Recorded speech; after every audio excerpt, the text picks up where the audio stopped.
اس لیے تو اللہ نے تفاوت رکھا، مالدار کی سخاوت کا امتحان رکھا، غریب کی خودداری کا امتحان رکھا، اور ایک دوسرے کو ایک دوسرے کے ساتھ جوڑ دیا ہے۔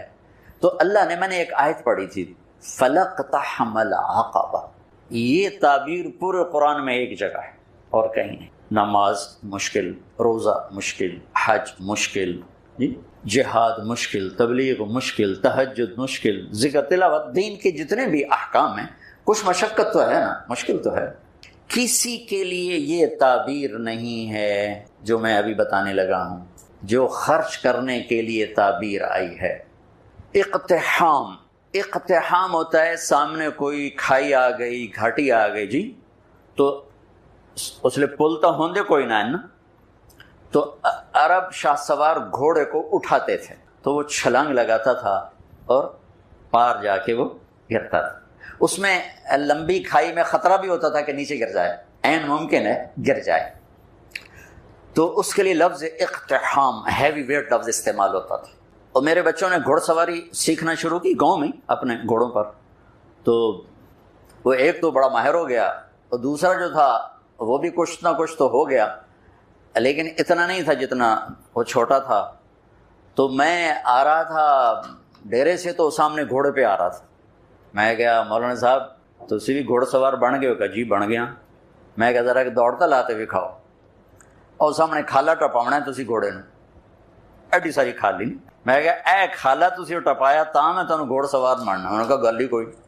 تو ایک ایکڑ پیچھے لے گیا اور گھوڑے کو دوڑایا۔ اب اتنی مہارت تو تھی نہیں، جب گھوڑا آیا قریب اس کو اٹھانے کا طریقہ نہیں آیا، تو گھوڑے نے یوں گردن موڑی تو بیٹا صاحب عہدے جا ڈٹھے تھے، گھوڑا عہدے جا کھلت، اور شکر ہے زمین کچی آئی، کچھ ہویا نہیں۔ اقتحام، گھوڑے کو اٹھانا اور جان خطرے میں ڈال کے کھائی کو پار کرنا۔ وہ جو عمرو بن عبد نے ود نے کیا خندق کے موقع پر، ایک آدمی جس نے پیچھے سے گھوڑے کو اٹھایا اور چھلانگ لگا کے دوسری طرف جا کر وہ کھڑا ہوا۔ مشکل کام۔ تو اب گھوڑ سواری ختم ہو گئی، لہذا اس کی سمجھ بھی بڑا مشکل ہوگا کہ بھئی وہ کمیں اوکھا ہے تو کمیں نہیں اوکھا، لیکن میں نے تھوڑی سی تصویر پیش کر دی۔ تو اللہ کہتا ہے تم نے پھر چھلانگ کیوں نہ لگائی؟ فَلَقْتَحَمَ الْعَقَبَةَ، پھر تم نے چھلانگ تو لگائی کوئی نہ۔ یا اللہ وہ کی ہے، وہ کیڑی گھٹی ہے جن تے اسی دھرک مارنا ہے، چھال مارنی۔ تو اللہ کہا فک و رقب، مصیبت زدہ کی مدد کر، مصیبت میں گھرے ہوئے کی گردن چھڑانا۔ اب یہ ایک ایشو لے کر آئے، بیمار کی گردن بھی پھنسی ہوئی ہے، اور ہمارے ہسپتالوں کا جو حالات ہیں وہ بھی آپ کے سامنے ہیں۔ کچھ حکومت کا خزانہ تھوڑا ہے، کچھ ہمارے معاشرے میں دیانت کوئی نہیں، خدمت کا جذبہ کوئی نہیں۔ میں ہاتھ جوڑ کر ڈاکٹروں کے آگے کہ ہمارے اکثر ڈاکٹر تاجر ہیں، ڈاکٹر نہیں ہیں۔ وہ پیشنٹ نہیں ڈیل کرتے، وہ کسٹمر ڈیل کرتے ہیں۔ تبادلہ ہوتا ہے مریضوں کا، بھیج دے پہ میرا کتنا کمیشن ہے، تینوں بھیج دے پہ میرے واسطے کی ہے۔ تو بہرحال کمیوں کا ذکر نہیں کرنا چاہیے، خوبیوں کا ہی کرنا چاہیے، لیکن بس ہم نوا میں بھی کوئی گل ہوں کہ خاموش رہوں، کوئی نہ کوئی تو زبان پہ آ ہی جاتا ہے۔ نالے بلبل کے سنوں اور ہماتن گوش رہوں، ہم نوا میں بھی کوئی گل ہوں کہ خاموش رہوں۔ آہ تو آئی جاتی ہے زبان کہ جب ڈاکٹر ہی تاجر بن جائے اور پیشنٹ کو ایسے ڈیل کرے جیسے کسٹمر ہوتا ہے۔ بہرحال کمیوں پہ مٹی ڈالو۔ تو میرے رب نے لوگوں کی مدد کرنے کی جو تعبیر کی ہے وہ ہے چھلانگ لگانا۔ تو انہیں چھلانگ کیوں نہ لگائی؟ کیا یا اللہ؟ تہجد نہیں، روزہ نہیں، حج نہیں، جہاد نہیں، قرآن دی تلاوت نہیں، ساڑی طرح بہ کے بخاری پڑھاونا نہیں۔ کیا یا اللہ کہ میرے دکھی بندوں کی گردنیں آزاد کرا، دکھیوں کی مدد کر۔ او اطعام فی یوم ذی مسغبۃ یتیما ذا مقربۃ و مسکینا ذا متربہ، یا غریب رشتہ داروں کی ضرورتوں کا خیال کرنا، مسکینوں کی ضرورتوں کا خیال کرنا۔ ایک ہوتا فقیر، ایک ہوتا مسکین۔ مسکین ہے سکن ہو جانا، ایسی کیفیت کہ وہ بالکل پتھر کا بت بن گیا ہے، یہ فقیر سے بڑا غریب ہوتا ہے۔ تو میرے رب نے کہا غریبوں کی مدد، رشتہ داروں کی مدد، جن کی گردنیں بیماری میں، قرضے میں، کسی بھی چیز میں پھنسی ہوئی ہیں، آزاد کرانا، یہ ہے گھاٹی کو پار کرنا، یہ ہے گھاٹی میں چھلانگ لگانا، یہ ہے کھائی کو پار کرنا۔ ایمان کو بعد میں ذکر کیا، ثم کان من الذین آمنوا وتواصوا بالصبر وتواصوا بالمرحمہ۔ پھر ایک تھوڑا سا قانون بتا دیا کہ یہ صفات کافر بھی کر سکتا ہے، لیکن قبول اس کی ہوں گی جو ایمان والا بھی ہو، صبر والا بھی ہو، ایمان والا بھی ہو، صبر والا بھی ہو۔ تو ایک بہت بڑا ڈاکٹر صاحب نے مطالبہ رکھا ہے، ہم ساری باتیں حکومت پہ کیوں چھوڑتے؟ دنیا میں سفر ہوتے ہیں، میں نے ایک دفعہ وہاں تھا، یہ سویڈن، ساری ویلفیئر کنٹری ہے، تو میں نے وہاں ایک سویڈش مسلمان تھا اور عالم بھی تھا، مدرسے میں پڑھا اور تعلق بھی تھا۔ میں نے کہا یہ آپ کے ملک کا یہ انقلاب کیسے؟ کہا حکومت نہیں لے کر آئی تھی، عوام لے کر آئے تھے۔ 90 سال پہلے اس ملک کے 10 لاکھ آدمی ملک چھوڑ کے چلے گئے بھوک کی وجہ سے، یا ملتا کچھ نہیں، فقر کی وجہ سے ملک چھوڑ کے۔ جب وہ چلے گئے تو ہمارے ملک کے سمجھدار، تاجر، پڑھے لکھے اور غریب سب مل کر جمع ہوئے کہ اگر اسی طرح لوگ جاتے رہے تو ملک تو صحرا بن جائے، تو ہمیں اپنے دیس کے لیے کچھ کرنا چاہیے۔ تو انہوں نے حکومت کو پیچھے کر دیا اور خود فلاحی کاموں میں لگے، اور وہ دنیا کی بہترین فلاحی حکومت بن گیا۔ ہماری حکومت بھی ذمہ دار ہے، لیکن وہ ہماری حکومت غریب حکومت ہے، اور کچھ بددیانتی کی انتہا ہے، خیانت کی انتہا ہے، تو ہر جگہ تو وہ پہنچنا بھی چاہیں تو نہیں پہنچ پاتے ہیں۔ تو آپ لوگ، ہم لوگ مل کر اینٹ پہ اینٹ رکھیں تو کتنے ہسپتال بن سکتے ہیں، کتنی بچیوں کی شادیاں ہو سکتی ہیں، کتنے بے گھروں کو گھر مل سکتے ہیں، کتنے مسکینوں کی ضرورتیں پوری ہو سکتی ہیں۔ یہ اللہ کو انتہائی پسند ہے، سہولت دینا اپنے اللہ کے بندوں۔ ایک حدیث سنا کے بعد ختم کرتا کہ اللہ کو اپنے بندوں کو سہولت دینا کتنا پسند ہے۔ میرے نبی نے فرمایا کہ ایک آدمی قیامت کے دن پیش ہوگا، بنی اسرائیل پہلے فرشتے، پہلی چیکنگ فرشتے، ہاں بھائی کیا ہے تیرے پاس؟ کہے گا زیرو، کچھ نہیں۔ پھر کہیں گے کوئی سوچ وچار کر، کچھ نہیں۔ اس کو اللہ کے سامنے پیش کریں، یا اللہ تیرا بندہ ہے، سن لو کیا کہتے۔ اللہ تعالیٰ فرمائیں گے آج کے دن کچھ لائے ہو؟ کہے گا کچھ نہیں لائے۔ تو اللہ تو کریم ہے نا، اللہ کہیں گے کوئی سوچتا صحیح، کوئی بھلے نال ہی کر بیٹھا ہوں میں، سوچتا صحیح، کچھ تو کیتا ہوئے گا تم۔ تو سوچ کے کہنے لگا یا اللہ میں تاجر تھا، تاجر تو لوگوں کو مال دیتا تھا، جب کوئی دینے کے قابل نہیں رہتا تھا، کوئی اس پہ آفت آ گئی، نقصان ہو گیا، گھاٹا پڑ گیا، تو میں اپنے ملازموں سے کہتا تھا اس کو معاف کر، مطالبہ نہ کر۔ اور جب کوئی دے سکتا تھا اور دینے میں دیر کرتا تھا تو میں اپنے ملازموں سے کہتا تھا اسے تنگ نہ کرو، جب دے گا ٹھیک، ادھر مگر نہ پہ جاؤ۔ یہ آپ کے بازاروں میں روز لڑائیاں ہوتی اور گریبان پکڑے ہوتے ہیں، ٹیلی فونوں پہ لگے ہوتے ہیں گالیاں دے دے، کیونکہ کاروبار سارا ادھار پہ چلا گیا ہے، دینے والا دینے کے لیے تیار نہیں، لینے والا سوٹا لیتا ہے، سر تے کھلوتا ہے۔ تو میں نے کہا یا اللہ بس میں یہ کرتا تھا، جو دے نہیں سکتا تھا اسے معاف کر دیتا تھا، جو دینے کے باوجود دیر کرتا تھا اسے تنگ نہیں کرتا تھا، نہ اس کے ایمان کے بعد اور کچھ نہیں، ایمان کے سوا اور کچھ نہیں۔ اس پر اللہ تعالیٰ فرمائیں گے واہ واہ، میرے بندوں کے ساتھ اتنا سہولت کا معاملہ کیا تو میں رب ہو کر کیوں نہیں کروں گا؟ چل جا، معاف موجہ جاؤ جنت، میری جنت میں جا۔ اللہ بڑا کریم ہے، تھانے دار نہیں ہے، رب ہے، رب کریم رب۔ ایک دو حدیثیں سناتے، ایک شخص آئے، یا رسول اللہ میرے پاس کچھ مال ہے آج کل، تو کیا اللہ کے راستے میں خرچ کر کے مجھے اللہ کی راہ میں جانے والے کا اجر مل سکتا ہے؟ آپ نے کہا کتنے تیرے پاس؟ انہوں نے کہا 6000۔ تو پہلی صدی میں 6000 بہت بڑی دولت ہے، ٹھیک، آج کا 6000 نہیں۔ تو میرے نبی نے کیا فرمایا کہ تو سارا خرچ کر دے اللہ کے راستے میں، سارا۔ اس نے کہا تھا انفق من بعد مال، کچھ پیسے لگا کے اللہ کی راہ کا اجر پا سکتا ہوں؟ تو میرے نبی نے فرمایا، غور سے سنو، کہ تو سارا مال خرچ کر دے تو جو اللہ کے راستے میں سویا ہوا ہے اس کے اجر کو بھی نہیں پا سکتا۔ ایک تو گشت کر رہا ہے، ایک دعوت دے رہا ہے، ایک تعلیم کرا رہا ہے، ایک بیان کر رہا ہے، ایک ذکر کر رہا ہے، ایک تہجد پڑھ رہا ہے، اور ایک سویا ہوا ہے۔ تو میں قربان جاؤں اس راستے کی کیا قیمت ہے کہ میرے نبی نے کہا جو سویا ہوا ہے نا تو اس کے اجر کو بھی نہیں پا سکتا۔ ایک عورت آئی، یا رسول اللہ میرا خامد اللہ کے راستے میں ہے، تو مجھے کوئی عمل بتائیں مجھے بھی اس کے برابر ملے گا۔ بیوی کو برابر ملتا ہے جب وہ خوشی سے تیار کر کے بھیجتی ہے، اسے برابر ملتا ہے۔ اس نے عمل پوچھا کوئی عمل بتائیں، تو اب سنو، میرے نبی نے فرمایا بی بی مصلی تے چڑھ جا، واپس جب تک نہیں آتا تو نے مصلی نہیں چھوڑنا، اور روزہ رکھ اور جب تک وہ واپس نہیں آتا تو نے افطار نہیں کرنا، اور ذکر شروع کر جب تک وہ واپس نہیں آتا تو نے تسبیح ہاتھ سے نہیں رکھنی۔ وہ کہنے لگے یا رسول اللہ، بھلا یہ کون کر سکتا، یہ تو ناممکن ہے یا رسول اللہ۔ ہاں میرے نبی نے فرمایا بولو تو وقت فرض کرو تو ایسا کر جائے، تجھے اللہ ایسی روحانیت دے دے کہ وہ 6 مہینے نہیں آتا تو 6 مہینے نفل پڑتی رہے، تیرا اتنا لمبا وضو چل جائے کہ 6 مہینے ٹوٹا ہی نہیں، 6 مہینے روزہ ہی نہ افطار کر، 6 مہینے تسبیح نہ چھوڑ، تو والذی نفسی بیدہ ما بلغت العشیر من عملہ، مجھے اس ذات کی قسم جس کے قبضے میں میری جان ہے، تو اس کے عمل کا 1000واں حصہ بھی نہیں پا سکتا۔ یہ تو ویسے ہی ناممکن ہے، لیکن اگر فرض کرو میرے نبی ایسا ہو جائے تو بی بی 1000واں حصہ بھی نہیں پا سکتا۔ اللہ نے ہمیں وہ خوبصورت کام، بھائی ایک دوسرے کو شاباش دیا کرو، تانے نہ دیا کرو، تجھے تو دکان نے بٹھا دیا، تجھے تو بیوی بچوں نے بٹھا دیا، تجھے تو دنیا کی اب لگ گئی ہے، یہ مار دیتی ہیں، یہ باتیں مار دیتی۔ 1 منٹ کے لیے بھی کوئی آ جائے تو واہ واہ آؤ جی آؤ جی، وہ چیز اس کو ابھار دے گی۔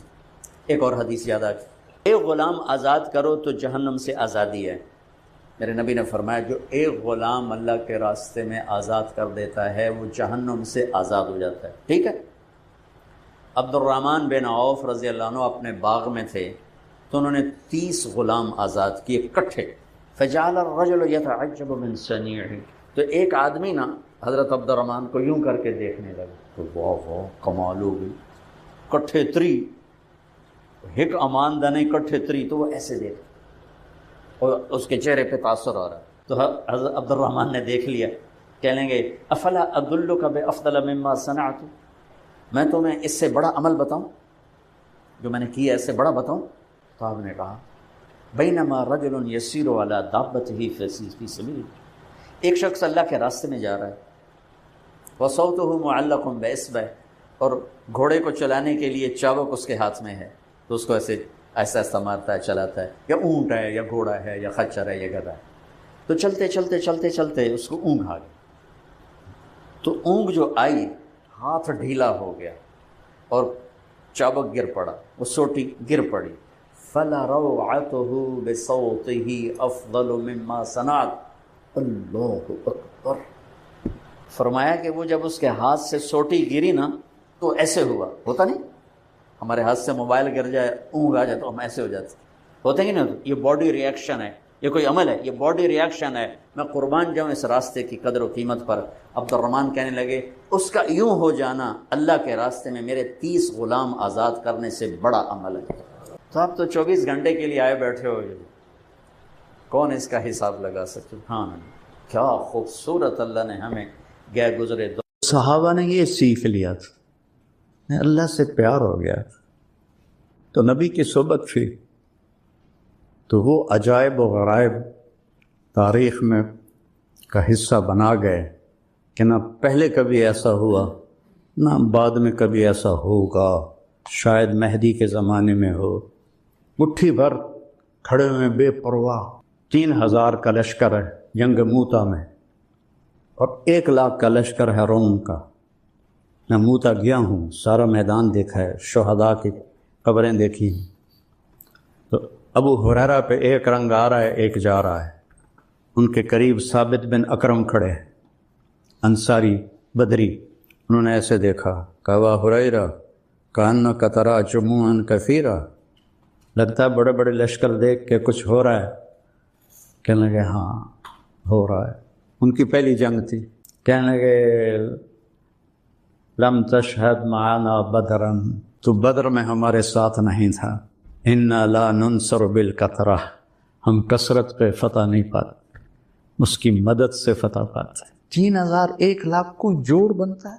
ان کا تھوڑا سا گھبرائے کچھ صحابہ، عبداللہ بن رواحہ کہنے لگے گھبراہٹ کی کیا بات ہے، نحن بین احدی الحسنیین، ہمارے سامنے 2 خیر کی چیزیں ہیں، یا فتح ہے تو وہ بھی خیر ہے، شہادت ہے وہ بھی خیر ہے، تو ڈرتے کہ وہ چلو۔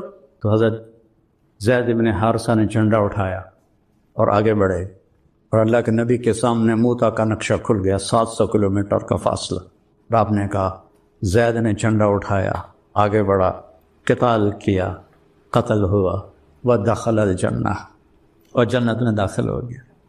جھنڈا گر گیا تو پھر حضرت جعفر نے اٹھایا کہ ثم اخذ الرایۃ جعفر، یہ ابھی آئے ہی تھے حبشہ سے، آتے ہی ان کو ادھر بھیج دیا، چند مہینے مشکل سے ٹھہرے تو انہوں نے ایک ہاتھ کاٹا، نہ دوسرے میں پکڑ لیا، وہ کاٹا، ایسے جوڑ لیا، پھر پیچھے سے 2 ٹکڑے کر لیا۔ آپ دیکھ رہے تھے اور آپ کے آنسو نکلنا شروع ہو گئے۔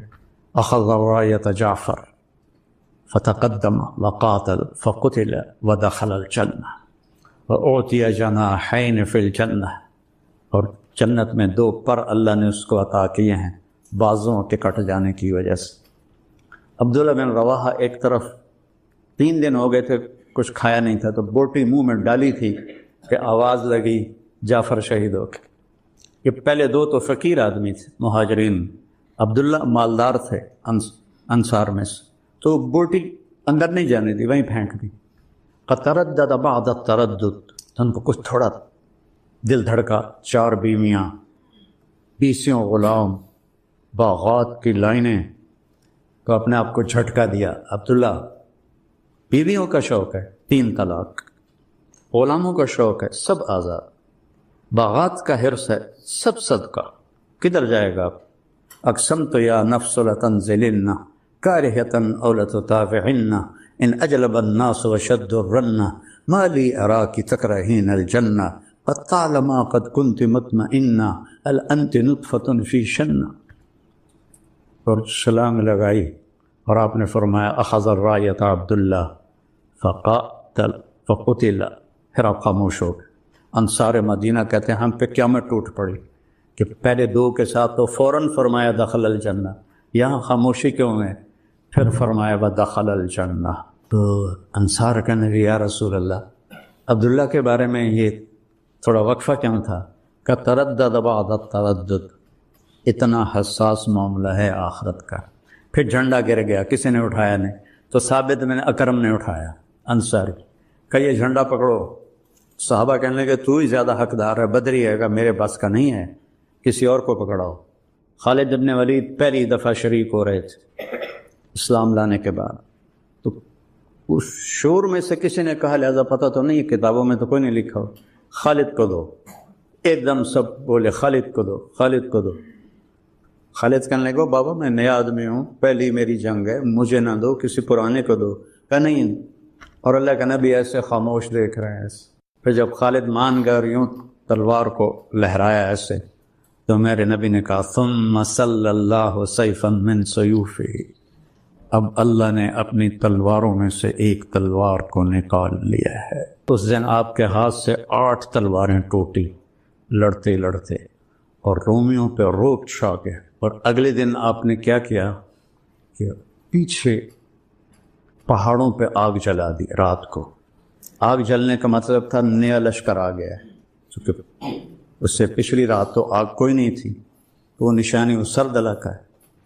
اور صبح 100 آدمیوں کو پیچھے چھپا دیا کہ ہر تھوڑی دیر بعد 10 آدمی تکبیر پڑھتے ہوئے حملہ کرنا۔ اور جب لشکر کی ترتیب کی تو ادھر والوں کو ادھر کر دیا، ادھر والوں کو ادھر کر دیا۔ اب رومیوں نے رات کو آگ دیکھی، اب شکلیں نئی دیکھی، کہنے لگے مارے گئے، یہ تو اور لشکر آ گیا۔ ایسا نفسیاتی روک پڑا، وہ پیچھے سے ایک دم 10 آدمی تکبیر پڑھتے ہوئے، اس کو کون دیکھتا ہے کہ کتنے آ رہے ہیں، وہ اور دب گئے، جنگ شروع ہو گئی۔ تھوڑی دیر بعد پھر 10 آدمی تکبیر پڑھتے ہوئے اور دب گئے، 10 کے آنے تک وہ بھاگ گئے۔ من کان للہ کان اللہ لہ، انہوں نے اللہ کو ساتھ لے لیا تھا۔ یرموک کی جنگ کا میں تھوڑا سا سناؤں گا، اس سے پہلے ایک واقعہ سنو۔ یہ سارے بڑے سردار صحابہ، ابو سفیان، صفوان بن امیہ، سہیل بن عمرو، حارث بن ہشام اور اکرمہ بن ابی جہل، یہ حضرت عمر کے پاس بیٹھے تھے مدینہ میں۔ سابقون الاولون ایک ایک کر کے آنے لگے۔ سب سے پہلے بلال آئے، تو آپ نے کہا تھوڑا پیچھے ہٹ جاؤ، پھر صہیب آیا کہا تھوڑا پیچھے ہٹ جاؤ، پھر سلمان آیا کہا تھوڑا پیچھے ہٹ جاؤ، ابو ہریرہ آیا تھوڑا پیچھے ہٹ جاؤ، ایسے ان کو ہٹاتے ہٹاتے جوتوں تک پہنچا دیا۔ تو وہ غصے میں نہ باہر نکل گئے، اور ابو سفیان کہنے لگا یہ دیکھا نہیں ابو بکر عمر نے ہمارے ساتھ کیا کیا ہے، غلاموں کو آگے بٹھایا اور ہمیں پیچھے بٹھایا۔ تو سہیل بن عامر بڑے سمجھدار تھے، کہنے لگے ابو سفیان عمر کو ملامت نہ کرو، اپنے آپ کو ملامت کرو، اس میدان میں وہ ہمارے بڑے ہیں تو انہوں نے کلمہ پہلے پڑھا، ہم پیچھے رہ گئے۔ سوچ دیکھو، ایک دم کہنے لگے دنیا میں چلو پیچھے رہ گئے کوئی بات نہیں، اگر آخرت میں بھی رہ گئے پھر کیا بنے گا، تو چلو عمر سے پوچھیں کہ ہمیں کوئی طریقہ بتائے کہ ہم آگے تو نہیں نکل سکتے، برابر تو ہو جائے۔ تو یہ سارے آ گئے۔ تو سہیل بن عامر کہنے لگے عمر جو تم نے کیا ہے ہم نے دیکھا ہے، ہمیں منظور ہے، لیکن یہ بتاؤ کوئی ایسا طریقہ ہے ہم تمہارے آگے تو نہیں نکل سکتے، برابر ہو سکتے ہیں؟ آپ نے کہا ہاں۔ انہوں نے اللہ کی راہ میں جانے دیں، تم بھی دے دو تو ہو جاؤ۔ تو یہ سارے واپس آئے، 400 قریش کے سردار یہ مکہ سے نکلے۔ حارث بن ہشام نے جب مکہ چھوڑا، ابو جہل کے بھائی، چھوٹے بھائی، تو سارا مکہ ان کو چھوڑنے باہر آیا، عورتیں بھی، مرد بھی، بچے بھی، اور سارے رو رہے تھے۔ تو حارث نے ان کو دیکھا تو کہا یا اہل مکہ ما ترکنا مکہ رغبتنا عنہا، مکے سے بے رغبت ہو کر مکہ نہیں چھوڑ رہے ہیں، بلکہ ایک صدا دینے والے نے صدا لگائی، ہمارے غلام لبیک کہہ گئے، ہم پیچھے رہ گئے۔ اگر مکے کے پہاڑ سونا بن جائیں اور میں سارے خرچ کر دوں تو ما ادرکت مدہم، نہ کہ ایک مد جو انہوں نے خرچ کیا تھا نبی کے دور میں اس کو بھی نہیں پہنچ سکتا ہوں، جان دے کہ شاید برابری ہو جائے۔ جب یہ حضرات پہنچے تو اس وقت یرموک کی جنگ سر پر تھی، اور حضرت خالد بن ولید مصر میں لڑ رہے تھے، عراق میں لڑ رہے تھے۔ ابو بکر صدیق رضی اللہ تعالیٰ عنہ نے پیغام بھیجا کہ تم فوراً پہنچو یرموک، کمان سنبھالو۔ اس کے بعد ان کا انتقال ہو گیا اور حضرت عمر خلیفہ بنے۔ تو میں قربان جاؤں خالد پہ کروڑوں دفعہ، جب وہ کمان سنبھالنے پہنچے تو عمر کا خط آیا پڑا تھا کہ تمہیں معزول کرتا ہوں اور ابو عبیدہ کو امیر بناتا ہوں۔ اور 2 راستے تھے عراق سے، ایک 21 دن کا جو سارا راستہ آباد تھا، ایک 7 دن کا جو صحرا تھا۔ تو خالد بن ولید نے 3000 وہاں سے لشکر سے لیے، اس میں قعقاع بن عامر کو بھی لیا، رافع بن عمیرہ کو لیا، تو کہ میں صحرا پار کروں گا۔ حضرت عمر کے معزول کرنے کی وجہ یہ نہیں تھی، خالد کی رفتار کو لشکر مل نہیں سکتا تھا، وہ لشکر کو اپنی رفتار پہ چلاتے تھے تو وہ چل نہیں سکتے تھے۔ اس بات کو حضرت عمر نے بھانپا تو ان کو ہٹایا اور ایک نرم ابو عبیدہ کو امیر بنایا۔ خالد تو تھکنا جانتے نہیں تھے، فرمانے لگے میری سب سے قیمتی زندگی کی جو رات ہے نا، میرا سب سے قیمتی عمل، وہ شام کی وادی میں سرد رات تھی، بادل، بارش، اور میرے پاس ڈھال کے سوا کچھ بھی نہیں تھا جو میں نے سر پہ رکھی ہوئی تھی۔ ساری رات اس ڈھال کے نیچے میں کھڑا، بارش، سردی میں مار کھاتا رہا، اور صبح میں نے حملہ کرنا تھا اور صبح حملہ کیا۔ اس حالت میں رات گزاری اور صبح حملہ کی۔ تو صحابہ کہنے لگے صحرا میں جائیں گے مارے جائیں گے؟ ابھی انہوں نے کہا جس لشکر میں رافع ہو وہ لشکر ہلاک نہیں ہو سکتا۔ میرا رونا اس لیے آیا ہے کہ اس کے پیچھے ایک واقعہ جوڑا ہوا ہے۔ جب حضرت عدی بن حاتم مکے میں مدینہ پہنچے اپنی بہن کے کہنے پر، تو آپ نے ان کو سرانے پر بٹھایا، خود نیچے بیٹھے۔ تو کہنے لگے میرے دل میں آ گیا بادشاہ تو ہے نہیں، اب نبی ہے کہ نہیں ہے یہ بھی تحقیق باقی ہے۔ تو آپ نے کہا ایمان لے آؤ، کہ انی علی دین، کہ میں بھی ایک دین پر ہوں، کہ مجھے پتہ ہے تم رکوسیہ مذہب پر ہو جو عیسائیوں کا فرقہ ہے، لیکن میں تو سچا دین لے کر آیا ہوں، اور میں بتاتا ہوں تم ایمان کیوں نہیں لا رہے ہو۔ لعلک یمنعک من الدخول فیہ انک تری انما اتبعہ ضعفۃ من الناس ومن لا قدرۃ لہم۔ تو دیکھ رہا ہے یہ غریب بڑے شریف بڑے اس کے ساتھی ہیں، تو اس پر ایمان لا کے مجھے کیا ملے گا؟ وَلَعَلَّكَ يَمْنَعُكَ مِنَ الدُّخُولِ فِيهِ مَا تَرَى مِنْ قِلَّةِ عَدَدِهِمْ وَكَثْرَةِ عَدُوِّهِمْ۔ تیرے دل میں آ رہا ہے تھوڑے جاتے دے نال بندے نے یہ کام کتنے چلنا ہے۔ وَلَعَلَّكَ يَمْنَعُكَ مِنَ الدُّخُولِ فِيهِ مَا تَرَى مِنْ كَثْرَةِ عَدُوِّهِمْ أَنَّ السُّلْطَانَ فِي غَيْرِهِمْ۔ تیرے دل میں آ رہا ہے طاقت تو رومیوں کے پاس ہے، اس کے پاس کیا ہے؟ آپ نے فرمایا عدی ہیرا دیکھا ہے؟ نہیں، پہلے کہا عدی واللہ لیتمن اللہ ھذا الامر، پھر کہا آپ نے ہیرا دیکھا ہے؟ کہنے لگے دیکھا تو نہیں، سنا ہے۔ ولا تخرج الضعینۃ من الحیرۃ بحلیھا وحللھا طوف ببیت اللہ لوحدھا ولا تخاف علی نفسھا الا اللہ۔ ہیرا اور مکہ کے درمیان بنو طے ہے، تو عدی کہتے ہیں میرے جی میں آیا فأین دعار بنی طے الذین ساحروا البلاد، بنو طے کے ڈاکوؤں سے بچ کے کہاں جائے گی جنہوں نے عرب میں آگ لگا دی۔ ان ڈاکوؤں کا سردار تھا رافع بن عمیرہ الطانی، جس کے بارے میں خالد فرما رہے ہیں جس لشکر میں رافع ہوگا اس کو شکست نہیں ہو سکتی، اس کو وہ ہلاک نہیں ہو سکتا۔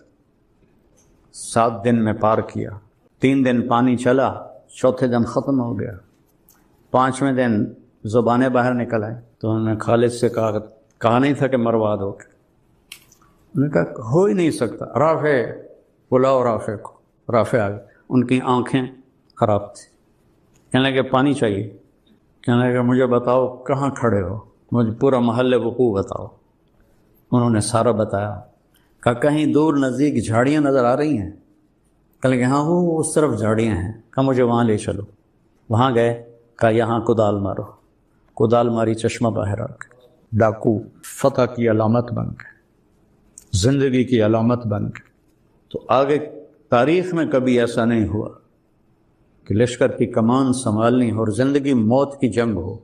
روم 3 لاکھ کا لشکر لے کر آیا تھا، جس میں 2.5 لاکھ لڑنے والے تھے، باقی خدمت گزار تھے، اور خالد کے ساتھ مل کر کل 36,000۔ اور عین موقع پہ ان کو کہا تجھے معزول کرتا ہوں، ابو عبیدہ کو امیر بناتا ہوں۔ تو حضرت ابو عبیدہ نے فرمایا کہ جنگ کا نقشہ تو تیار کر۔ یہ جنگ 6 دن چلتی رہی یا 9 دن، دونوں طرح کی۔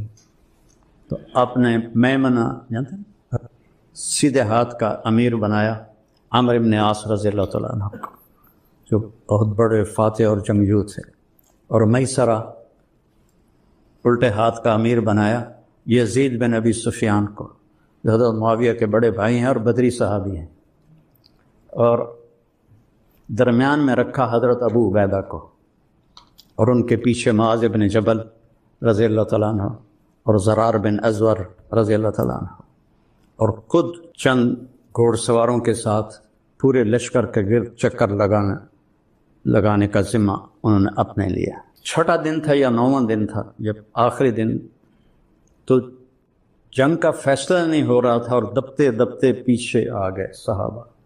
تو حضرت اکرمہ بن جہل نے لوہے کا خود ایسے پکڑا اور اتار کے پھینک دیا، اور اپنی زرہ کھول کے پھینک۔ کون ہے موت کی بیعت کرنے کے لیے تیار؟ یا مریں گے یا اللہ ہمیں فتح دے۔ تو حضرت خالد بن ولید نے ایسے پکڑا، دونوں مخزومی ہیں نا، اکرمہ بھی مخزومی ہے، خالد بھی مخزومی ہے، الیک عنی، ایسے جھٹکا دے کے ہاتھ چھڑائے، دور ہو جا میری نظروں سے، انی و ابی کان میں اشد الناس عداوۃ لرسول اللہ و افر منکم اليوم، آج ہی تو وہ داغ دھونے کا وقت آیا ہے، کہ ہے کوئی بیعت کرنے والا؟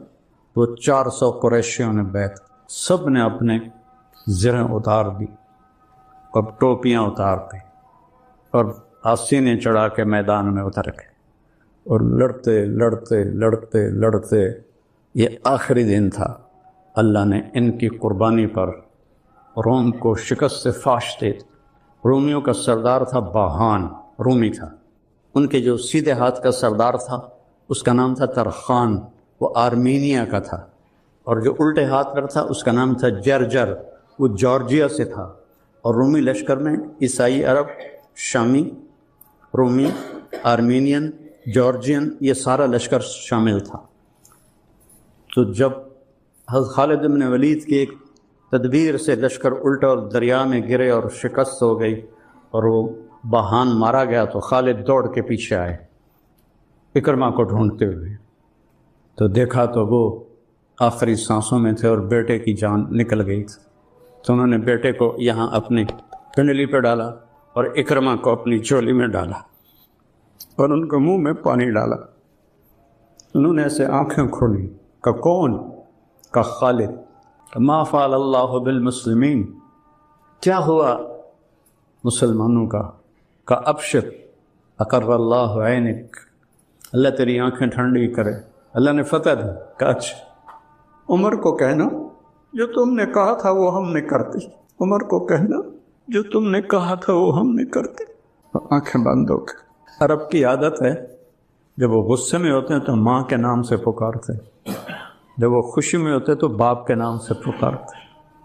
تو حضرت خالد کو غصہ آ گیا اور کہا، حضرت عمر کی والدہ کا نام تھا حنتمہ، تو انہوں نے کہا لا یزم ابن حنتمہ اللہ نستشہد، اللہ نستشہد، حنتمہ کا بیٹا اب یہ دعویٰ نہیں کر سکتا کہ ہم نے اپنی جان کے نذرانے۔ 4 آدمی ان کا کوئی عمل قبول نہیں ہوتا رمضان میں، ایک ماں باپ کا نافرمان، ایک مستقل شراب پینے والا، شراب کا عادی، ایک رشتہ داروں سے لڑنے والا، ایک کسی کے لیے دل میں نفرت رکھنے والا۔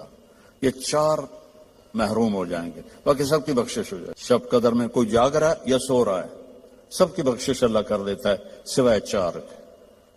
ماں باپ کو تنگ کرنے والا، شراب کا مستقل عادی، تو بیچنے والے کا کیا حال ہوگا؟ رشتہ داروں سے لڑنے والا، دل میں نفرت رکھنے والا۔ ایک ٹیشو پیپر دینا مجھے، میں آپ کو ایک لفظ کا مطلب سمجھا۔ ٹیشو پیپر ہے، اللہ تعالیٰ نے اپنی نافرمانی کے لیے لفظ استعمال کیا ہے معصیت، عصا، اور والدین کے لیے کیا ہے عقوق، من عق والدیہ۔ عقا کسے کہتے ہیں؟ یہ ذرا ٹیشو پیپر دیکھنا، عقا، اس کا بعد میں مطلب بتاؤں گا۔ اب یہ جڑ سکتا ہے؟ کیسے پرزے ہو گیا ہے؟ جو والدین کو اتنا تنگ کرے کہ ان کا دل ایسے پرزے ہو جائے۔ عقا کا لفظ اپنے لیے اللہ نے کہا ہے نافرمانی، اور والدین کے لیے کہا ہے دل کو چیر کے رکھ دینا، دل کو چیر کے رکھ دینا۔ اللہ کے واسطے اپنی ماؤں کی زندگی کو غنیمت جانو، اپنے باپ کی زندگی کو غنیمت جانو، ان کی کڑوی بھی سہ لو، ان کی میٹھی بھی سہ لو، آپ کے لیے جنت کا راستہ اللہ آسان کر دے گا۔ ایک آخری حدیث پہلے سنائی تھی، جو باوضو رہے گا اللہ اس کا رزق بڑھائے گا۔ اب آخر میں حدیث یاد آ گیا، آپ نے فرمایا جو یہ چاہے اس کی زندگی لمبی ہو، کون نہیں چاہتا؟ 80 سال والا بھی کہہ رہا تھا دعا کرو اللہ حیاتی دے وے، پترا کرے دن بابا نے بس بھی کر اگاں جا، وہ پھر بھی کہتا ہے دعا کرو اللہ زندگی دے، صحت والی دے۔ ٹھیک ہے، کون نہیں چاہتا؟ جو یہ چاہے اس کی زندگی لمبی ہو اور اس کا رزق بڑھ جائے اور مرنے کے بعد اس کا نام بھی زندہ رہے، ماں باپ کی خدمت کرے اور رشتہ داروں سے اچھا سلوک کرے۔ یہ وہ ٹپس ہیں جو میں آپ کو اپنے نبی کی زندگی سے نکال کے دے کے جا رہا ہوں۔ احباب جمع ہے میر، حال دل کہہ لے، پھر التفات دلے دوستاں رہے نہ رہے۔ میرے ذمہ تو تھا کہ دیانتداری کے ساتھ آپ کو میں اللہ اس کے رسول کی زندگی کے وہ اصول بتا دوں جس سے آپ خوشحال زندگی گزار سکتے ہیں۔ آگے آپ کی مرضی ہے تو سارے بھائی بہن اس کی نیت کرو، آپس میں کوئی لڑے ہوئے ہو صلح کر لو، معاف کر دو۔ بھائی بہن لڑے ہوئے ہیں، میاں بیوی لڑے ہوئے ہیں، میاں بیوی لڑ کے صلح کریں تو اللہ ان کے پچھلے گناہ معاف کر دیتے۔ کیا کروں، مجھے باتیں یاد آتی ہیں، ادھر گھڑی کو دیکھتا ہوں۔ شیطان روزانہ اپنی اسمبلی لگاتا ہے سمندر پر، ٹھیک ہے، اپنے سارے ایم پی ایز کو اکٹھا کرتا ہے، ان سے پوچھتا ہے ہاں بھائی کیا کر کے آئے ہو؟ ویسے بیٹھا تھا، ایک کہتا ہے سر میں نے زنا کروایا، دیکھ رہے ہو مجھے؟ دوسرا کہتا ہے میں نے چوری کروائی، شیطان کہتا ہے۔ تیسرا کہتا ہے میں نے شراب پلائی۔ ایسے وہ گناہ گناتے ہیں اور وہ صرف اتنا رسپانس دیتا ہے، پیچھے ایک خبیث لنگڑا شیطان کھڑا ہوتا ہے، کولا کہتا ہے حضور میں نے میاں بیوی کو لڑایا، تو وہ یہاں سے یوں جمپ لگاتا ہے، وہ شاباش میرے بیٹے کام تو کر کے آیا، آجا آگے آجا، اس کو جفا ڈالتا ہے، اپنے تخت پہ ساتھ بٹھاتا، کہتا پاگلو، اس شرابی کی شراب اس کی ذات تک، زانی کا زنا اس کی ذات تک، چور کی چوری اس کی ذات تک، میاں بیوی کی لڑائی 2 خاندانوں کو آگ لگا دیتی ہے، کام ہے یہ کرنے کا۔ شیطان اس پہ خوش ہوتا ہے، اللہ اس پہ ناراض ہوتا ہے۔ اللہ کو سب سے زیادہ خوشی ہوتی ہے جب خامد اور بیوی صلح کر لے، اتنا خوش ہوتا ہے کہ ان کے پچھلے گناہ معاف کر دیتے۔ تو میری گزارش ہے، باقی ہم انسان ہیں، پرزہ نہیں ہے کہ فٹ ہو جائیں گے، اونچ نیچ تو ہو جائے گی، جب ہو جائے تو معافی مانگ لیں، ہو جائے تو معافی مانگنے میں شرم نہ کریں۔ میں کیسے معافی مانگوں؟ معافی مانگیں گے آپ کا سر بلند ہو جائے گا، آپ کی عزت بڑھ جائے گی، آپ کا مقام بڑھ جائے گا، معافی مانگنے والے کے سامنے بھی اور اللہ کے سامنے۔ اور ماشاءاللہ آپ نے یہاں فنڈ وغیرہ ہم غزہ کے لیے اکٹھا کر رہے ہیں، تو میں ایک حدیث سناتا ہوں۔ میرے نبی نے فرمایا سبق درہم 100,000 درہم، 1 پاؤنڈ کا ثواب خرچ کرنے کا 1,00,000 پاؤنڈ سے زیادہ ہو گیا۔ صحابہ حیران ہو گئے، یا رسول اللہ وہ کیسے ہو گیا؟ آپ نے کہا ایک آدمی کے پاس 2 پاؤنڈ، ایک کے پاس لاکھوں پاؤنڈ، لاکھوں والے نے 1,00,000 دیا تو اپنے پیسے کا کچھ حصہ دیا، 2 پاؤنڈ والے نے اپنا ہاف مال دے دیا۔ تو جب اللہ تولے گا نا قیامت کے دن، تو اس 1 پاؤنڈ کا وزن 1,00,000 سے زیادہ ہوگا۔ تو اللہ کی راہ میں دینے میں تھوڑے کو تھوڑا نہ سمجھیں، اللہ بہت قدردان ہے۔ تھوڑے کو تھوڑا نہ سمجھیں، اللہ بہت قدردان ہے۔ درود شریف پڑھو۔ اللہم لک الحمد کما انت اہلہ فصلی علی محمد کما انت اہلہ وافعل بنا ما انت اہلہ انک اہل التقوی و اہل المغفرہ۔ یا اللہ، یہ تیرے محبوب کی امت کے بندے بندیاں، جوان بوڑھے درمیانی عمر، سب تیرے سامنے ہاتھ اٹھائے ہوئے ہیں۔ اس غفلت کے ماحول میں ہم سب کی بخشش فرما دے، ہم سب سے راضی ہو جا۔ ان سارے آنے والے مہمانوں کی دنیاوی آخرت کی ہر عزت ان کو عطا فرما، اور ہر ذلت سے ان کی حفاظت فرما۔ اور یا اللہ اپنی محبت دے، اپنے حبیب کی محبت دے۔ یا اللہ ہمیں کبیرہ بھی گناہوں سے بچا، صغیرہ گناہوں سے بچا، رزق حلال عطا فرما۔ جو کوئی حرام کاروبار کر رہے ہیں انہیں توبہ کی توفیق دے اور انہیں رزق حلال کی طرف پھیر دے۔ یا اللہ ہماری یہاں نسلیں جو پیدا ہو رہی ہیں، پروان چڑھ رہی ہیں، ان کے ایمان کی حفاظت فرما، انہیں اسلام سے دور ہونے سے بچا، اور جو ہمارے بچے بچیاں اسلام سے نکل گئے وہ ہمیں واپس لوٹا دے یا اللہ، وہ ہمیں واپس لوٹا دے یا اللہ۔ جو آپس میں روٹھے ہوئے ہیں انہیں منا دے، جو بچھڑے ہوئے ہیں انہیں ملا دے، جو تنگ دست ہیں ان کی تنگی دور فرما، جو مقروض ہیں ان کے قرض ادا فرما، جو بیمار ہیں ان کو شفائے کامل عطا فرما، ان کے بچے بچیاں جوان ہیں اور رشتے نہیں مل رہے ان کو نیک رشتے اب نصیب فرما، کہ بچیوں کے نصیب اچھے فرما، بچوں کے نصیب اچھے فرما، محبتیں پروان چڑھا۔ یا اللہ فرقہ واریت سے بچا، ہمیں امت بن کے چلنے کی توفیق دے، فرقہ واریت سے ہمیں دور کر دے، اور جو اس کو بھڑکائے اس کو بھی توبہ کی توفیق عطا فرما۔ ہمیں امت بنا، ہمیں مسلم بنا، ہمیں مومن بنا، ہمیں امت حبیب بنا۔ اس کے علاوہ ہمارا کوئی بھی تعارف نہ ہو، اس کے علاوہ ہمارا کوئی لیبل نہ ہو۔ تو نے خود قرآن میں کہا ہوا سماکم المسلمین، تو نے ہمارا نام مسلم رکھا، ہمیں اسلام پہ پکا فرما۔ جو یہاں تیرے بارگاہ میں پہنچ گئے مرد عورت، ان کی قبروں کو ٹھنڈا فرما، ان کے درجات کو بلند فرما۔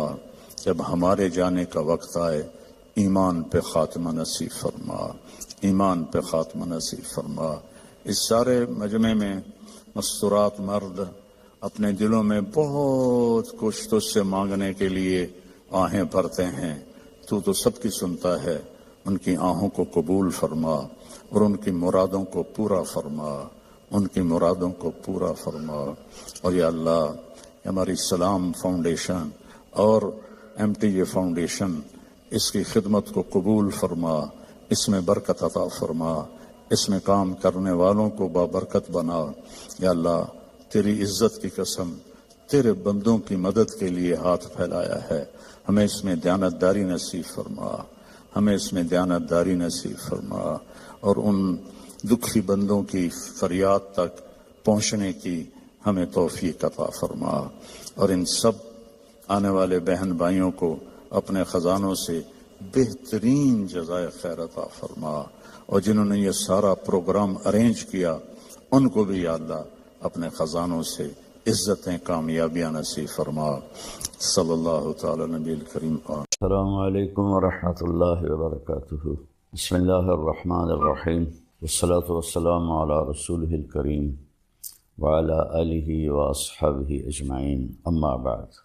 میرے محترم بھائیوں بہنوں، بچوں بچیوں، بیٹوں بیٹیوں، دوستوں، اللہ نے جتنے مخلوق پیدا کی ہے اس میں صرف انسان کو امتحان کے لیے پیدا کیا ہے۔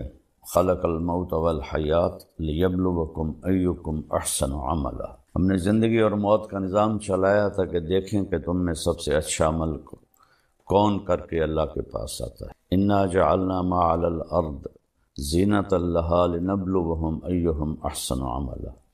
ہم نے زمین کو خوبصورت بنایا تاکہ ہم دیکھیں کہ تم میں اچھا عمل کون کرتا ہے۔ ساری مخلوق انسان کے علاوہ پڑھی لکھی پیدا ہوتی ہے، انسان بالکل جاہل پیدا ہوتا ہے، اس کی اپنی کوئی زبان نہیں ہوتی، یہ جو ماں باپ سے سنتا ہے اس کو سیکھتا ہے اور بولتا ہے۔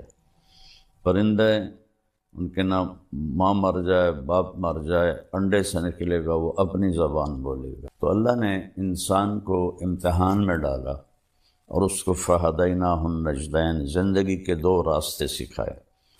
ایک ہے فمن شاء فلیکفر، اور دوسرا ہے ومن شاء فلیؤمن۔ اللہ نے کہا چاہو تو نافرمان بن کے زندگی گزارو، اور چاہو تو فرما بردار بن کے زندگی گزارو۔ انا ہدیناہ السبیل اما شاکرا و اما کفورا۔ ہم نے آپ کو راستہ دکھا دیا ہے، اب چاہو تو نیک بن کے چلو اور چاہو تو نافرمان بن کے چلو۔ پھر اس کا آخر اللہ تعالیٰ نے رکھا ہے، ان یوم الفصل کان میقاتا، فیصلے کا دن قیامت مقرر ہو چکا ہے، اور اس دن اللہ تعالیٰ فیصلہ فرمائے گا، نافرمانوں کے لیے الگ، فرما برداروں کے لیے الگ۔ نافرمان ناکام ہوں گے اور فرما بردار کامیاب ہوں گے۔ تو اس کے لیے پھر اللہ تعالیٰ نے 1,24,000 نبیوں کو بھیجا۔ سب سے آخر میں جناب رسول اللہ محمد بن عبداللہ صلی اللہ تعالیٰ علیہ وسلم عربی ہاشمی قریشی کو اللہ تعالیٰ نے آخری نبی بنا کر بھیجا۔ اب آپ کے بعد کوئی نبی نہیں۔ اللہ تعالیٰ نے آسمان سے کتابیں اتاری، چھوٹی بھی بڑی بھی، اور سب سے آخری کتاب اللہ تعالیٰ نے قرآن کو اتارا۔ تو یہ ساری کتابیں اور چھوٹی کتابیں یہ رمضان المبارک میں اللہ تعالیٰ نے اتاری۔ اللہ کی کیا حکمت ہے اس میں۔ یکم رمضان کو ابراہیم علیہ السلام پر کچھ چھوٹے کتابیں اتری، 2 رمضان کو موسیٰ علیہ السلام پر تورات اتری، اور 8 رمضان کو داؤد علیہ السلام پر زبور اتری، اور 12 رمضان کو عیسیٰ علیہ السلام پر، یا 18 رمضان کو عیسیٰ علیہ السلام پر انجیل اتری، جس کو آج بائبل کہتے ہیں، اور 21 رمضان کو جس کو لیلۃ القدر کہا جاتا ہے، غار حرا میں آپ پر قرآن اترا۔ لیکن پچھلی کتابوں کے اترنے اور اس کے اترنے میں فرق ہے۔ پچھلی کتابیں پوری لکھی ہوئی دے دی گئیں، اور قرآن تھوڑا تھوڑا نزلناہ تنزیلا، ہم نے اسے تھوڑا کر کے 23 برس میں اللہ تعالیٰ نے اس کو مکمل کیا۔ اس کی پہلی آیت تھی اقرأ بسم ربک الذی خلق، خلق الانسان من علق، اور اس کی آخری آیت تھی واتقوا یوما ترجعون فیہ الی اللہ ثم توفی کل نفس بما کسبت، یہ سورہ بقرہ کی آیت ہے۔ تو اللہ تعالیٰ نے قرآن کو عربی میں اور جو پچھلی کتابیں تھیں ان کو عبرانی میں، وہ پچھلی کتابیں تبدیل ہو گئیں، ان کے اپنے علماء نے تبدیل کر دیں، اور بائبل کی تو اصل لینگویج ہی نہیں ملتی، اس کی صرف ٹرانسلیشن ملتے ہیں، اور جو تورات ہے وہ بھی مکمل نہیں ہے، تھوڑی بہت اس کو زندہ کیا گیا ہے۔ قرآن ایک ایسی کتاب ہے جس کے بارے میں اللہ نے فرمایا انا نحن نزلنا الذکر وانا لہ لحافظون، ہم نے اسے اتارا ہے اور ہم اس کی حفاظت کریں گے۔ پھر اللہ نے کہا انہ لقول فصل، یہ فیصلہ کن قول ہے۔ پھر اللہ تعالیٰ نے اس کے بارے میں فرمایا لا ریب فیہ، اس میں کوئی شک نہیں ہے۔ پھر اللہ تعالیٰ نے فرمایا وَتَمَّتْ كَلِمَةُ رَبِّكَ صِدْقًا وَعَدْلًا لَا مُبَدِّلَ لِكَلِمَاتِهِ وَهُوَ السَّمِيعُ الْعَلِيمُ، اللہ تعالیٰ نے، تیرے رب نے اپنے کلام کو مکمل کر دیا ہر طرح سے، سچائی بھی کے ساتھ بھی اور عدل کے ساتھ بھی، اب دنیا کی کوئی طاقت اس کو بدل نہیں سکتی۔ دوسری جگہ فرمایا تفصیل الکتاب لا ریب فیہ، اس میں تفصیل سے تمہیں زندگی سمجھا دی گئی ہے اور اس میں کوئی شک نہیں۔ پھر ایک جگہ اللہ تعالیٰ نے فرمایا لا تبدیل لکلمات اللہ، یہ قرآن نہ تو خود بدلتا ہے، لا مبدل، نہ کوئی اسے بدل سکتا ہے، یہ محفوظ ہے، جیسے ہمارے نبی پر اترا ویسے ہی اسی طرح یہ محفوظ ہے۔ عربوں کے مختلف لہجے تھے تو اس لحاظ سے اس میں بعض الفاظ دوسرے جگہ دوسری جو لہجہ ہے اس کی وجہ سے الگ ہے، لیکن ان میں معنی میں کوئی فرق نہیں۔ ارأیت الذی یکذب بالدین، میں افریقہ گیا، وہاں پڑھتے ہیں ارأیت الذی یکذب بالدین، ہم پڑھتے ہیں حمالۃ الحطب، وہ پڑھتے ہیں حمالۃ الحطب۔ اس طرح کے معنی میں کوئی فرق نہیں، ادائیگی میں فرق ہے عرب کے لہجے کی وجہ سے۔ یہ وہ کتاب ہے جس کا دعویٰ ہے ذالک الکتاب لا ریب فیہ، یہ وہ کتاب ہے جس میں کوئی شک نہیں۔ پھر اس کا دعویٰ ہے ان ھذا القرآن یہدی للتی ہی اقوم، صرف قرآن ہی ایک کتاب ہے اب جو سیدھے راستے کی رہنمائی کرتی ہے، باقی کتابیں تبدیل ہو گئی ہیں۔ اس میں خود علماء یہود نے، علماء نصارہ عیسائیوں نے تبدیلیاں کریں، لیکن قرآن کو آج تک نہ کوئی بدل سکا ہے، نہ یہ بدلے گا۔ قیامت کے قریب اس کو اٹھا لیا جائے گا، ایک دن صبح لوگ اٹھیں گے، دیکھیں گے تو قرآن کے سارے اوراق صفر ہوں گے، اس پہ کچھ بھی نہیں لکھا ہوگا۔ تو لہٰذا سیدھے راستے پر چلنے کے لیے صرف ایک کتاب باقی ہے، وہ ہے قرآن پاک، اور صرف ایک نبی ہیں، وہ ہے محمد الرسول اللہ صلی اللہ علیہ وسلم، جن کی زندگی پیدائش سے لے کر وفات تک وہ من و عن کے ساتھ محفوظ ہے۔ باقی انبیاء کی زندگی محفوظ نہیں ہے، چند واقعات ہیں، چند اقوال ہیں، لیکن ہمارے نبی کب پیدا ہوئے اور کب دنیا سے گئے اور کس حال میں گئے اور کیا کیا کہہ گئے، سارے کا سارا محفوظ ہے۔ پھر قرآن کا جیسے اللہ نے تعارف کروایا ہے، وہ سارا تو میں نہیں بتا سکتا، ایک دو آیتیں بتاؤں گا۔ اس کی عظمت دلوں میں اتارنے کے لیے، اس لیے کہ جب تک حاکم کی دل میں عظمت نہ ہو تو حکم کی عظمت نہیں ہوتی، کہنے والے کی طاقت کا پتہ نہ ہو تو اس کے کہے کی طاقت بھی معلوم نہیں ہوتی۔ سورہ طٰہٰ کو اللہ تعالیٰ نے شروع کیا ہے تو اس میں اللہ نے بتایا کہ یہ کس کا کلام ہے، تنزیل ممن خلق الارض والسماوات العلا، اللہ اکبر، یہ اس ہستی کا کلام ہے جس نے زمین کو بنایا اور آسمانوں کو بلند کیا۔ اور تنزیل کا قرآن ایک کلام ہے، کتاب بعد میں ہے، اور یہ فرق ہے، قرآن اللہ کا کلام ہے، اللہ کی ذات سے نکلا ہے۔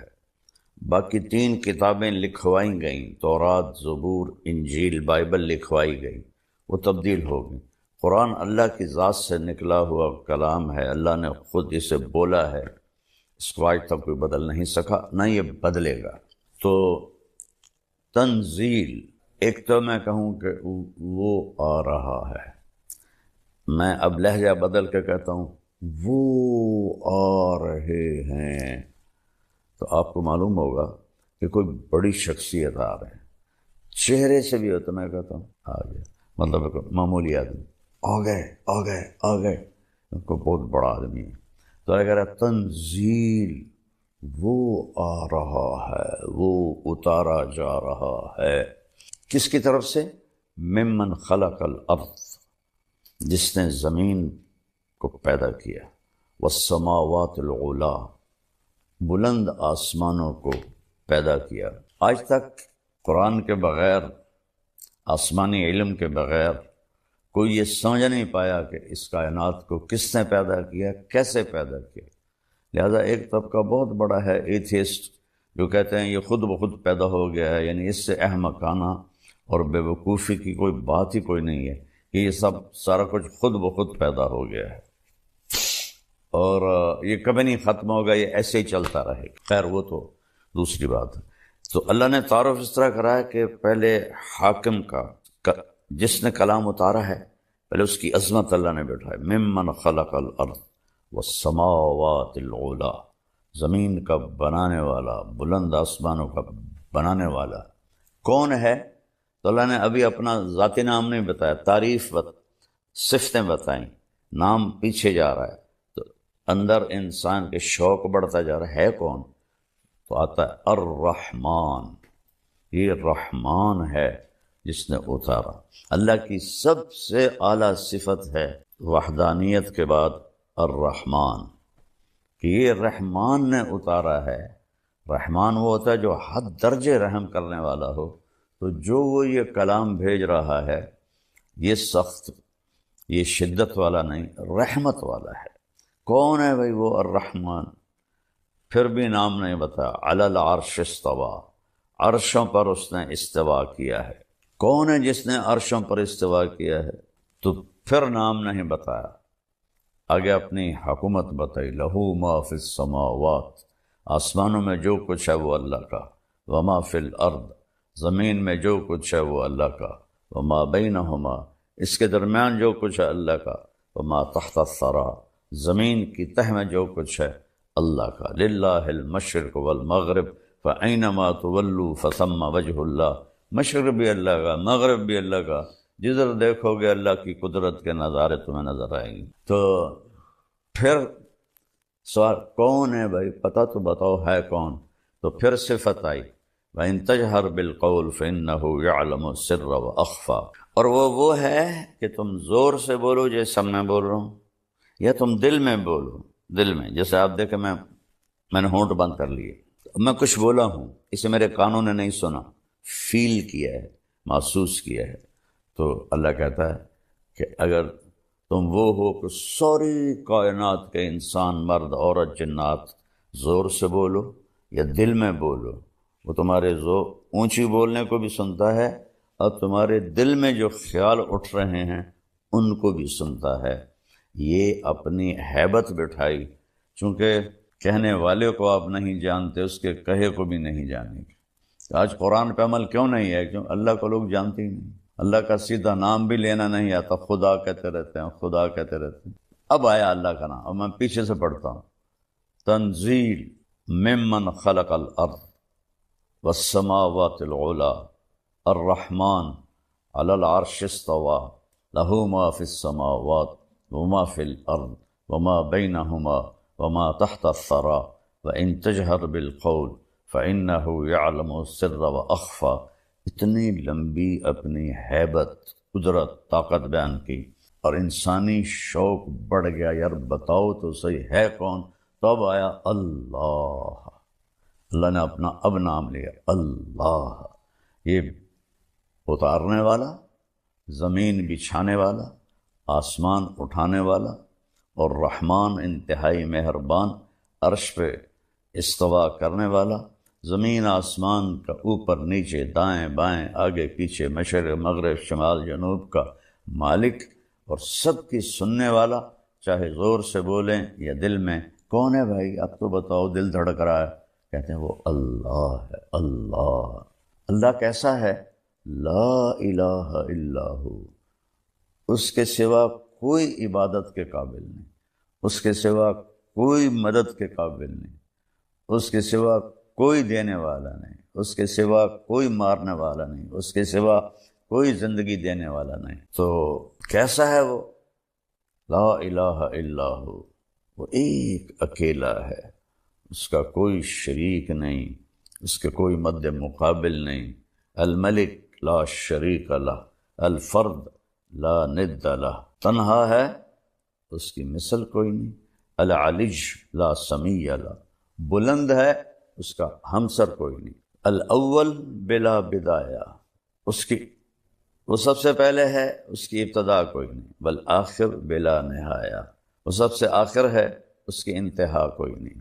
قدیم بلا ابتدا ودائم بلا انتہا، ہمیشہ سے ہے ابتدا کے بغیر، ہمیشہ رہے گا اینڈ کے بغیر. تو اور کوئی ہے اس کی صفات جیسا نہیں. لہ الاسماء الحسنی، تمام خوبصورت صفات اس ایک اللہ کی ہیں. تو اس طرح اللہ نے قرآن کا تعارف کرایا کہ یہ تمہارے رب کا کلام ہے. امت نے چھوڑ دیا تو ذلت کی پستیوں میں گر گئے. پھر میں دو جگہ اور آپ کو بتاتا ہوں کہ اللہ تعالیٰ فرماتے ہیں یا ایھا الناس قد جاءتکم موعظۃ من ربکم وشفاء لما فی الصدور وہدی ورحمۃ للمؤمنین. یہ اللہ نے قرآن کا فائدہ بتایا. یہ کیا ہے؟ تمہارے پاس یا ایھا الناس کہا، یا الذین آمنوا نہیں کہا، صرف مسلمانوں کو نہیں کہا، بلکہ اس قرآن کے بعد پوری دنیا کے لیے اب ایک ہی کتاب ہے، وہ قرآن ہے. باقی کتابیں ویسے ہی بدلی ہوئی ہیں، ان میں ویسے ہی کتنے مذاہب ہیں جن میں بت پرستی آ گئی ہے. اپنے ہاتھوں سے، کمال نادانی کی بات ہے، اپنے ہاتھوں سے ایک بناتے ہیں. پہلے پتھر سے بناتے تھے، اب پلاسٹک سے بناتے ہیں، پھر اسی کے آگے ہاتھ جوڑ کے کھڑے ہو کر اس سے مانگ رہے ہوتے ہیں. بھلا اس سے زیادہ نادانی کی کوئی بات ہو سکتی ہے؟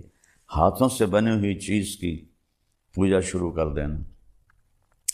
اللہ کے نبی کے دور میں بنو حنیفہ تھے، تو وہ یہ ادھر نجد میں رہتے تھے، ریاض کی طرف. تو ان کے ایک سال کھجوریں بہت زیادہ ہوئیں، تو انہوں نے نا فالتو کھجوروں کا بت بنا دیا اور ایک سال تک اس کی پوجا کرتے رہے. اگلے سال خشک سالی ہوئی اور پھل تھوڑا آیا تو اسی خدا کو توڑ تاڑ کے تقسیم کر کے کھا گئے. یہ انسانی عقل تھی، اس وقت بھی تھی، اب بھی یہی حال ہے. پتھر کے بت بناتے ہیں، پلاسٹک کے بت بناتے ہیں، پھر انہیں کے آگے ان کو سجدے بھی کرتے ہیں، ان کے آگے ہاتھ بھی جوڑتے ہیں. تو میرا اللہ کہہ رہا ہے میں نے تمہارے لیے، اے دنیا کے انسانوں، تمہارے پاس ایک نصیحت آئی ہے، اور یہ اس کے 3 کام ہیں. شفاء لما فی الصدور، دل کے اندر کی بیماریوں کو صرف قرآن شفا دے سکتا ہے. دل کی سب سے بڑی بیماری کیا ہے؟ شرک، اللہ کا شریک ٹھہرانا. اللہ بھی ہے اور اللہ کے ساتھ کئی بھگوان بھی ہیں، اور کئی دیوتا ہیں، کئی دیویاں ہیں. تو اللہ تعالیٰ نے کہا کہ نہ، یہ جو شرک ہے قرآن اس کو دھوتا ہے. پھر دل میں حسد ہے، بغض ہے، نفرت ہے، اور دل میں بدماشی ہے، نافرمانی ہے، اور حرص ہے، لالچ ہے. اتنی لمبی لائن ہے انسان کے اندر کہ ان بیماریوں کو صرف قرآن دھو سکتا ہے اور کوئی چیز نہیں دھو سکتی. اور جو ایمان لائیں گے ان کے لیے ہدن ہے، صحیح راستہ دکھائے گا، ورحمتاً، اور رحمت ہے. جو قرآن کی زندگی پہ عمل کرے گا اس پر اللہ کی رحمتیں برستی رہیں گی. اور پھر اللہ تعالیٰ نے دوسری جگہ فرمایا اللہ نزل احسن الحدیث. اللہ تعالیٰ نے جتنے بھی کلام آسمان سے اتارے ہیں ان میں سب سے خوبصورت قرآن ہے. احسن الحدیث مثانیہ، اس کے مضمون بار بار دہرائے جاتے ہیں تاکہ دل میں اتریں. تقشعر منہ جلود الذین یخشون ربہم، جب اس قرآن کو سنا جاتا ہے تو جو اللہ سے ڈرنے والے ہیں ان کے رونگٹے کھڑے ہو جاتے ہیں. وَتَلِينُ جُلُودُهُمْ وَقُلُوبُهُمْ إِلَى اللَّهِ، اور ان کے دل نرم ہو جاتے ہیں اور وہ اللہ کی طرف مائل ہو جاتے ہیں. تو میرے عزیزو، قرآن اور رمضان ان کا آپس میں بہت جوڑ ہے، تو میری آپ سب سے گزارش ہے، اللہ نے ہمیں قیام اللیل دیا، تراویح کا نام تو بعد میں پڑا ہے، اصل نام قیام اللیل ہے، رات کی نماز۔ تو اس میں یہ اس پر یوٹیوب پر لڑائی ہو رہی، 8 نہیں ہیں 20 ہیں، 20 نہیں ہیں 8 ہیں۔ بھائیو، پوری امت نے سینکڑوں سال 20 رکعت پڑھی ہیں، اور امت کا جو عمل ہوتا ہے صدیوں کے ساتھ، وہ بہت بڑی دلیل اور حجت ہوتا ہے۔ ہاں، 8 کی روایت بھی موجود ہے، میرے نبی نے 8 ہی پڑھائیں، اور ابوبکر کے زمانے میں 8 ہی پڑھی جاتی تھی، حضرت عمر کے ابتدائی دور میں 8 ہی پڑھی جاتی تھی، پھر انہوں نے سب کو جمع کیا۔ موطا امام مالک کی روایت ہے کہ آپ نے ابی بن کعب اور تمیم داری سے فرمایا کہ 20 تراویح پہ لوگوں کو جمع کرو، تو اس سے سب صحابہ نے قبول کیا، کسی نے نہیں کہا یہ تو بدعت ہے، پہلے تو 8 پڑھی جاتی تھی، چونکہ یہ نوافل ہیں، نفل زیادہ پڑھو نفل تھوڑے پڑھو، اس میں کوئی بدعت کی بات نہیں ہے، بلکہ خلافت راشدہ کے دور میں 20 چلتی تھیں، بعد میں 20 چلیں۔ پھر تراویح کا نام کیسے پڑا اس کا کہ مکے والے 4 تراویح پڑھتے تھے اور پھر ایک طواف کرتے تھے، ترویح اس کو کہتے ہیں، ترویح ہے، آرام کرتے تھے، ذرا پاؤں کھول لیتے تھے اور طواف کر لیتے، پھر 4 تراویح پڑھتے تھے، پھر ایک طواف کرتے تھے، یہ دوسرا ترویح ہے، پھر 4 تراویح پڑھتے تھے، پھر طواف کرتے تھے، یہ تیسرا ترویح ہے، پھر 4 تراویح پڑھتے تھے، پھر ایک طواف کرتے تھے، پھر 4 تراویح پڑھتے تھے، پھر ایک طواف کرتے تھے، تو 5 طواف ہو جاتے تھے ان کے، یہاں سے اس کا نام تراویح پڑا۔ تو اہل مدینہ جو تھے امام مالک کے دور میں، اہل مدینہ انہوں نے جب دیکھا کہ وہاں تو 20 تراویح پڑھی جاتی ہیں، وہاں تو 5 طواف ہوتے ہیں، تو بھائی ہم کیا کریں طواف کے مقابلے میں، وہ 40 تراویح پڑھتے رہے۔ تو اس میں لڑنے والی تو مجھے بالکل حماقت ہی نظر آتی ہے، 8 پڑھ لے وہ بھی ٹھیک ہے، 20 پڑھ لے وہ بھی ٹھیک ہے، لیکن یقیناً 20 پڑھنے والے کا اجر زیادہ ہے۔ قیام اللیل کی جو نماز ہے، یہ اس کے ہر سجدے پر 1500 نیکی لکھی جاتی ہے، تو 8 پڑھ کے جانے والا لے گیا 12000، اور 20 یہ اور 3 وتر، تو وہ 20 پر اس کو 40 سجدے ملے، تو اس کو 60,000 نیکی ملی، اور پھر اوپر 6 سجدے ملے تو 9000 نیکی ملی، تو وہ 69,000 نیکیاں لے کے گیا۔ تو اب آپ خود فیصلہ فرما لیں کہ یہ لڑنے کی چیز کوئی نہیں ہے، یہ اجر کی چیز ہے، اس کو زندگی سال میں ایک دفعہ تو آتا ہے، 20 پڑھا کریں، اللہ راضی ہوگا، اللہ کا نبی خوش ہوگا۔ اور اس کی سب سے بڑی جو بندگی ہے وہ تو روزہ ہے، اور روزے کے بعد سب سے بڑی بندگی قرآن کی تلاوت۔ میرے نبی جبریل آتے تھے، ان کے ساتھ پورا مہینہ قرآن کا دور فرماتے تھے، اور آپ نے 9 رمضان دیکھے، 2 ہجری میں فرض ہوا اور 11 ہجری آپ کا انتقال ہو گیا، 11 ہجری کا رمضان آپ نے نہیں دیکھا، تو محرم میں 11 ہجری شروع ہوئی اور ربیع الاول میں آپ کا انتقال ہو گیا۔ تو جس سال آپ کا انتقال ہوا اس سال آپ نے جبریل کے ساتھ 2 دفعہ قرآن کا تکرار کیا، پہلے جبریل پڑھتے تھے پھر آپ پڑھتے تھے، پھر جبریل پڑھتے تھے پھر آپ پڑھتے تھے، تو جس سال آپ دنیا سے گئے اس سال 2 دفعہ قرآن کو ختم کیا گیا۔ اور میرے نبی کا فرمان ہے، اذا التبست علیکم الامور کقطع اللیل المظلم فعلیکم بالقرآن، جب اندھیری رات کی طرح فتنے چھا جائیں تو قرآن کو مضبوطی سے پکڑ لو، فإنہ ماحل مصدق وشافع مشفع، یہ جس کے بارے میں جھگڑا کرے گا اللہ وہ اس کا جھگڑا بھی مانے گا، جس کی سفارش کرے گا اللہ اس کی سفارش بھی قبول کرے گا۔ من جعلہ امامہ قادہ الی الجنہ، جو قرآن کو آگے رکھ کر زندگی گزارے گا، یعنی اس کے تابع ہو کر، تو یہ قرآن اسے جنت میں لے جائے گا۔ من جعلہ خلفہ ساقہ الی النار، جو اسے پیچھے رکھے گا اسے قرآن دھکا دے کے جہنم میں ڈال دے گا۔